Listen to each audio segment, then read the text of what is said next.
I am making the most wonderful recipe from my new book, Hole-in-One, lamb meatballs with lentils in an aromatic tomato sauce. It's so delicious. You're going to want to pay attention to this one. All in one pot. So it starts with this fantastic spice mixture. And it's spices you probably already have in your cupboard, but it's kind of like a 2-for-1 situation because I'm going to use these spices for the meatballs, for the lamb meatballs, and also for the sauce. So I'm just putting in some cumin, some coriander, a little bit of cinnamon. So it has these really beautiful kind of Middle Eastern, Mediterranean spices.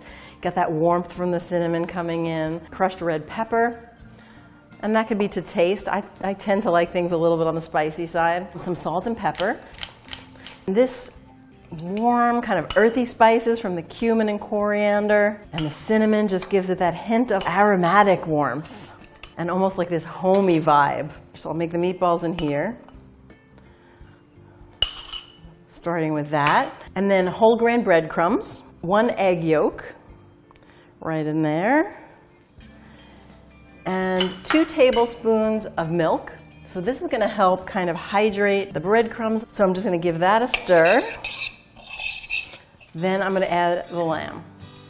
So I'm just going to make 12 meatballs out of this. So I make kind of smallish meatballs. The lamb just has this wonderful, rich, flavorful quality to it. I love it. So just 2 tablespoons of oil, and that's really what we'll be using for the whole dish.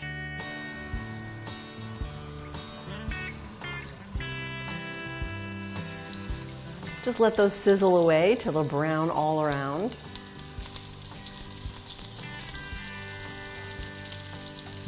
These are beautifully browned. So you can totally do this ahead of time, this part, and just brown them like this and keep them in the fridge till you're ready with the sauce.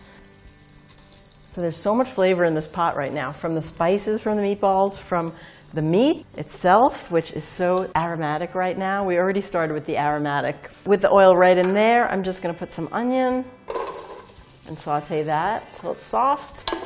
And the onion's already picking up all those flavors. These are looking lovely and translucent. So I'm just going to add some garlic to that. I'm adding 1/2 cup of black lentils, also called beluga lentils. But you really want a lentil here that holds its shape pretty well. So brown lentils will hold their shape, but black lentils, I just love how they look, and they hold their shape the best. Remember, we have the rest of this spice mixture. Cumin, coriander, cinnamon. Just going to get those spices kind of toasted in there. So this is no salt added tomato sauce.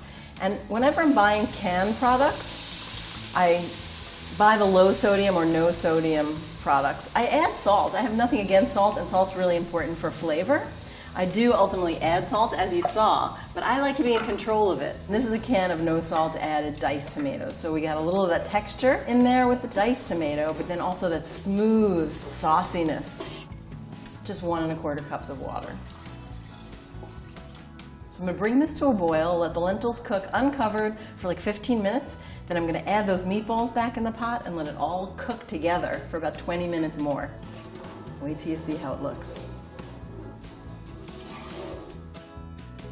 Okay, so these have been simmering away for about 20 minutes after I added the meatballs. Now I'm just going to add some spinach. I just always add as many kind of layers of vegetables as possible. So just putting that in, letting that wilt. And then I like to add a tablespoon of honey because it really just kind of mellows all the flavors. It doesn't make it sweet, but it just sort of mellows everything out. I don't know about you, but I am ready for some. So you get 3 meatballs per person, so it's really like a nice amount of food. But again, you're getting all that wonderful fiber and nutritional value from all of the vegetables. There we go. Look at that. How good does this look? So what I like to do, you could serve this with some crusty bread if you want, but you don't even really need it. But I like to serve it with kind of a dollop of yogurt, just as like a contrasting coolness. That's just plain, regular yogurt. Which one should I go into? This one. How nice.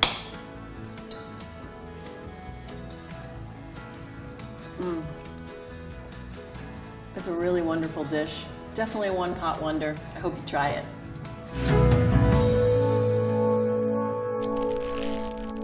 Hachette.